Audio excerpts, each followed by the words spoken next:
Ready, go!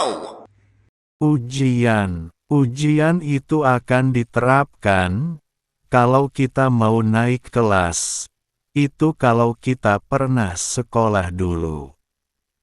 Jadi tidak akan diuji kalau belum ada kenaikan kelas.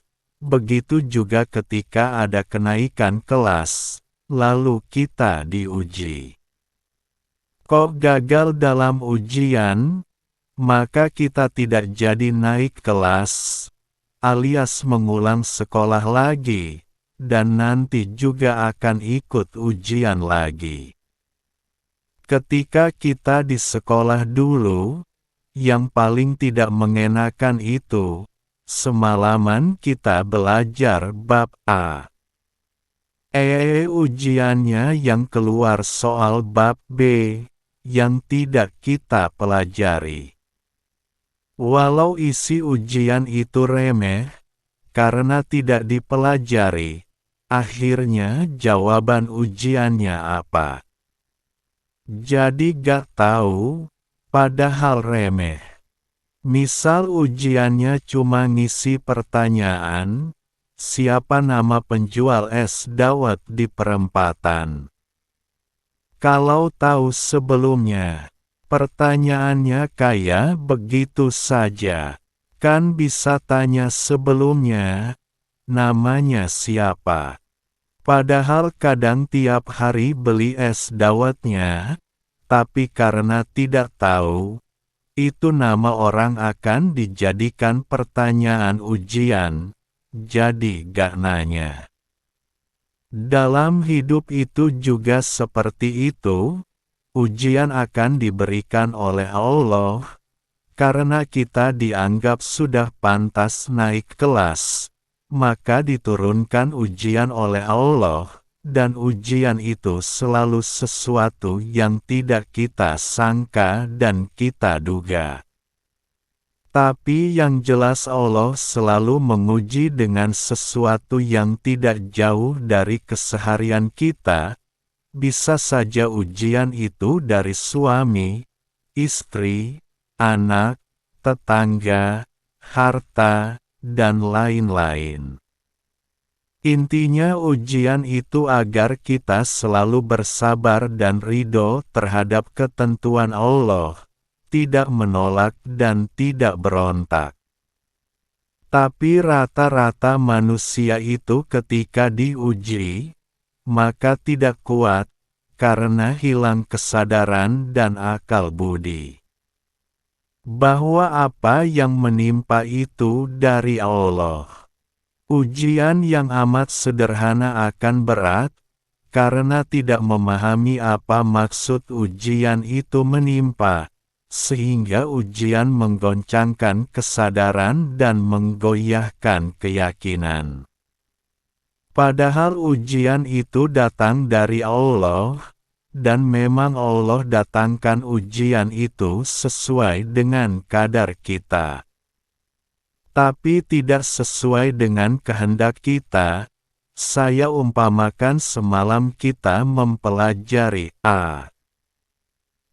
Soal ujiannya yang keluar malah soal B. Ingat, semua orang di dunia itu pasti diuji. Bukan hanya kamu saja yang diuji. Sekecil apapun ujian, kalau kamu rapuh maka ujian itu akan berat. Ujian seseorang yang punya kedudukan tinggi di sisi Allah akan lebih berat ujiannya. Dan seseorang yang rapuh akan makin ringan ujiannya, tapi akan terasa berat. Bukan beratnya ujian, tapi beratnya rapuh diri sendiri. Seorang yang kuat mengangkat beras sekarung tentu tidak berat. Tapi bagi orang yang opname, di rumah sakit, jangankan mengangkat beras sekarung, makan nasi sesendok saja sulit ditelan. Sejak zaman dahulu penempuh ruhani banyak bertumbangan, jatuh dalam dekapan iblis. Sangat pintarnya iblis menggoda, sampai bapa semua manusia itu, yaitu Nabi Adam diperdaya. Sehingga diturunkan dari surga, hidup di dunia. Untuk kembali ke surga harus melewati perjuangan yang panjang. Salah satu pertanda seseorang itu sudah menjadi pengikut iblis adalah persifatan iblis telah mulai menjadi sifat kita. Jadi sebetulnya banyak tanda, seandainya kita itu berakal dan berpikir dengan rasio kesadaran akal kita. Itulah gunanya kita diberi akal, untuk merenungkan apa kita ini masih benar atau sudah menjadi pengikutnya iblis. Tandanya kita sudah menjadi pengikut iblis adalah persifatan dan perilaku iblis sudah menjadi perilaku kita. Seperti kita sudah menjadi pengikut Nabi Muhammad SAW adalah perilaku Nabi sudah kita ikuti dan kita jalani. Makanya kita dinamakan ahli sunnah wal jamaah, artinya orang yang sudah menjalankan sunnah-sunnah Nabi SAW. Sama kita menjadi pengikut iblis, maka kita sudah ahli fahsai wal mungkar, ahli kerusakan dan kemungkaran. Sifat iblis dan tanda kita jadi pengikutnya adalah jika kita sudah merasa ana khairum minhu, merasa diri lebih baik dari orang lain, dalam hal apapun, dalam hal nasab, ilmu, amal, ganteng, cantik, lebih bagus pakaian dan apa saja merasa lebih baik dari orang lain.